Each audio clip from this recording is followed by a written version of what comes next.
Praise the Lord. 2 ദിനവൃത്താന്ത പുസ്തകം 36 അധ്യായം 1 മുതൽ 23 വരെയുള്ള തിരുവചനങ്ങൾ. ദേശത്തെ ജനം യോശിയാവിന്റെ മകനായ യഹോവാഹാസിനെ കൂട്ടിക്കൊണ്ടുവന്ന് അവനെ അപ്പനു പകരം യെരൂശലേമിലെ രാജാവാക്കി. യഹോവാഹാസ് വാഴ്ച തുടങ്ങിയപ്പോൾ അവന് 23 വയസ്സായിരുന്നു. അവൻ 3 മാസം യെരൂശലേമിൽ വാണു. മിസ്രയീം രാജാവ് അവനെ യെരൂശലേമിൽ വെച്ച് പിഴുക്കി ദേശത്തിന് 100 താലന്ത് വെള്ളിയും 1 താലന്ത് പൊന്നും പിഴ കൽപ്പിച്ചു. മിസ്രയീം രാജാവ് അവന്റെ സഹോദരനായ എല്യാക്കീമിനെ യഹൂദായ്ക്കും യെരൂശലേമിനും രാജാവാക്കി. അവന്റെ പേർ യഹോയാക്കീം എന്നു മാറ്റി. അവന്റെ സഹോദരനായ യഹോവാഹാസിനെ നെഖോ പിടിച്ച് മിസ്രയീമിലേക്ക് കൊണ്ടുപോയി. യഹോയാക്കീം വാഴ്ച തുടങ്ങിയപ്പോൾ അവന് 25 വയസ്സായിരുന്നു. അവൻ 7 സംവത്സരം യെരൂശലേമിൽ വാണു. അവൻ തന്റെ ദൈവമായ യഹോവയ്ക്ക് അനിഷ്ടമായുള്ളത് ചെയ്തു. അവന്റെ നേരെ ബാബേൽ രാജാവായ നെബൂഖദ്നേസർ വന്ന് അവനെ ചങ്ങലയിട്ട ബാബേലിലേക്ക് കൊണ്ടുപോയി. നെബൂഖദ്നേസർ യഹോവയുടെ ആലയത്തിലെ ഉപകരണങ്ങളും ബാബേലിൽ കൊണ്ടുപോയി ബാബേലിൽ തന്റെ ദേവന്റെ ക്ഷേത്രത്തിൽ വെച്ചു. യഹോയാക്കീമിന്റെ മറ്റുള്ള വൃത്താന്തങ്ങളും അവൻ ചെയ്തതും അവനിൽ കണ്ടതുമായ മ്ലേച്ഛതകളും ഇസ്രായേലിലെയും യഹൂദായിലെയും രാജാക്കന്മാരുടെ പുസ്തകത്തിൽ എഴുതിയിരിക്കുന്നുവല്ലോ. അവന്റെ മകനായ യഹോയാക്കീൻ അവന് പകരം രാജാവായി. യഹോയാക്കീൻ വാഴ്ച തുടങ്ങിയപ്പോൾ അവൻ 8 വയസ്സായിരുന്നു. അവൻ 3 മാസവും 10 ദിവസവും യെരൂശലേമിൽ വാണു. അവൻ യഹോവയ്ക്ക് അനിഷ്ടമായുള്ളത് ചെയ്തു. എന്നാൽ പിറ്റേ ആണ്ടിൽ നെബൂഖദ്നേസർ രാജാവ് ആളയച്ച് അവനെയും യഹോവയുടെ ആലയത്തിലെ മനോഹരമായ ഉപകരണങ്ങളെയും ബാബേലിലേക്ക് വരുത്തി. അവന്റെ സഹോദരനായ സിദെക്കീയാവെ യഹൂദയ്ക്കും യെരൂശലേമിനും രാജാവാക്കി. സിദെക്കീയാവ് വാഴ്ച തുടങ്ങിയപ്പോൾ അവന് 21 വയസ്സായിരുന്നു.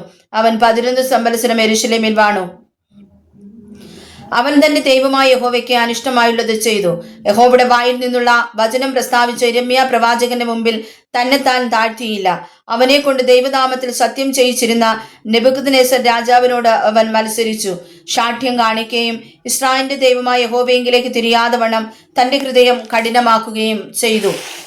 പുരോഹിതന്മാരിൽ പ്രധാനികളൊക്കെയും ജനവും ജാതികളുടെ സകല മ്ലേച്ഛതകളെയും പോലെ വളരെ അകൃത്യം ചെയ്തു. യെരൂശലേമിൽ യഹോവ വിശുദ്ധീകരിച്ച അവന്റെ ആലയത്തെ അശുദ്ധമാക്കി. അവരുടെ പിതാക്കന്മാരുടെ ദൈവമായ യഹോവയ്ക്ക് തന്റെ ജനത്തോടും തന്റെ നിവാസത്തോടും സഹതാപം തോന്നിയിട്ട് അവൻ ജാഗ്രതയോടെ തന്റെ ദൂതന്മാരെ അവരുടെ അടുക്കൽ അയച്ചു. അവരോ ദൈവത്തിന്റെ ദൂതന്മാരെ പരിഹസിച്ച് അവന്റെ വാക്കുകളെ നിരസിച്ച് ഉപശാന്തി ഇല്ലാതാകും വണ്ണം യഹോവയുടെ കോപം തന്റെ ജനത്തിനു നേരെ ഉജ്ജ്വലിക്കുവോളം അവന്റെ പ്രവാചകന്മാരെ നിന്ദിച്ചു കളഞ്ഞു. അതുകൊണ്ട് അവൻ കൽദയരുടെ രാജാവിനെ അവരുടെ നേരെ വരുത്തി. അവൻ അവരുടെ യൗവനക്കാരെ അവരുടെ വിശുദ്ധ മന്ദിരമായ ആലയത്തിൽ വെച്ച് വാൾ കൊണ്ടു കൊന്നു. അവൻ യൗവനക്കാരനെയോ കന്യകയെയോ വൃദ്ധനെയോ കിഴവനെയോ ആദരിക്കാതെ അവരെയൊക്കെയും അവന്റെ കയ്യിൽ ഏൽപ്പിച്ചു കൊടുത്തു. ദൈവാലയത്തിലെ ചെറിയതും വലിയതുമായ ഉപകരണങ്ങളൊക്കെയും യഹോവയുടെ ആലയത്തിലെ ഭണ്ഡാരവും രാജാവിന്റെയും അവന്റെ പ്രഭുക്കന്മാരുടെയും ഭണ്ഡാരങ്ങളുമെല്ലാം അവൻ ബാബേലിലേക്ക് കൊണ്ടുപോയി.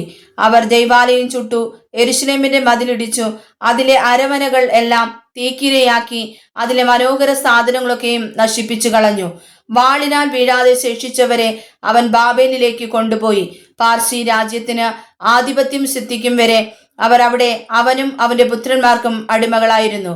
യിരെമ്യാ മുഖാന്തരമുണ്ടായ യഹോവയുടെ വചനം നിവൃത്തിയാകേണ്ടതിന് ദേശം അതിന്റെ സബത്തുകളെ അനുഭവിച്ചു കഴിയുവോളം തന്നെ 70 സംവത്സരം തികയുവോളം അത് ശൂന്യമായി കിടന്ന കാലമൊക്കെയും ശബത്ത് അനുഭവിച്ചു. എന്നാൽ യിരെമ്യാ മുഖാന്തരമുണ്ടായ യഹോവയുടെ വചനം നിവൃത്തിയാകേണ്ടതിന് പാർസി രാജാവായ കോരെശിന്റെ 1-ാം ആണ്ടിൽ യഹോവ പാർസി രാജാവായ കോരെശിന്റെ മനസ്സുണർത്തി.